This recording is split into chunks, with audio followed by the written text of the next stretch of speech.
Cinema സംഘടനകൾ കിടമത്സരം ഒഴിവാക്കി സിനിമയുടെ ഉന്നമനത്തിനായി പ്രവർത്തിക്കണമെന്ന് മേയർ ഡോക്ടർ ബീന ഫിലിപ്പ് മലയാള ചലച്ചിത്ര കാണികൾ സംഘടിപ്പിച്ച കുതിരവട്ടം പപ്പു അനുസ്മരണ ചടങ്ങ് ഉദ്ഘാടനം ചെയ്ത് സംസാരിക്കുകയായിരുന്നു മേയർ. പ്രേക്ഷക മനസ്സിൽ മായാതെ ഇടം പിടിച്ച അതുല്യ പ്രതിഭ കുതിരവട്ടം പപ്പുവിന്റെ 25ാം ചരമവാർഷികത്തോടനുബന്ധിച്ച് മലയാള ചലച്ചിത്ര കാണികൾ മക്കൾ സംഘടന അനുസ്മരണ സമ്മേളനവും പുരസ്കാര സമർപ്പണവും സംഘടിപ്പിച്ചു. മേയർ ഡോക്ടർ ബീന ഫിലിപ്പ് പരിപാടി ഉദ്ഘാടനം ചെയ്തു.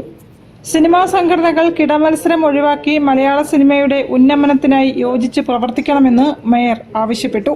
ഒരു വടക്കൻ വീരഗാഥ ആധുനിക സാങ്കേതിക വിദ്യയോടെ കാണികൾക്ക് മുന്നിലെത്തിച്ച Grihalakshmi productions S cube films ഉടമ ഷെറിൻ ഗംഗാധരൻ കുതിരവട്ടം പപ്പു സ്മാരക പുരസ്കാരം മേയറിൽ നിന്നും ഏറ്റുവാങ്ങി.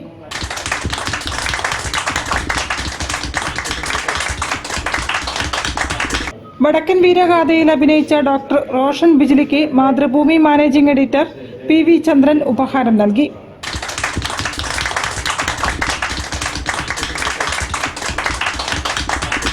ചടങ്ങിൽ ഡോക്ടർ K മൊയ്തു അധ്യക്ഷത വഹിച്ചു.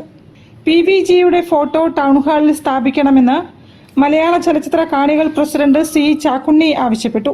പരിപാടിയിൽ മുതിർന്ന മാധ്യമ പ്രവർത്തകനായ നവാസ് പൂനൂർ, മക്കൾ general secretary PA Ajayan, A Sivasankaran, PR Nathan, Wilson Samuel, Babu Parassery, Kamal Varadoor, professor Philip K Antony, സംവിധായകൻ KP Sunil, CMA president K Anandamani, അഭിനേതാവ് ഇല്ലിക്കെട്ട് നമ്പൂതിരി, KC മാത്യു മൂലേപ്പാട്ട് തുടങ്ങിയവർ സംസാരിച്ചു.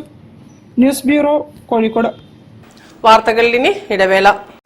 ക്യാൻസറിനെതിരെ പൊരുതാനായി കാലിക്കറ്റ് സിറ്റി സർവീസ് സഹകരണ ബാങ്കും MVR ക്യാൻസർ സെന്ററും സംയുക്തമായി അവതരിപ്പിക്കുന്ന ക്യാൻസർ ചികിത്സാ സഹായ പദ്ധതിയാണ് മാസ് കെയർ.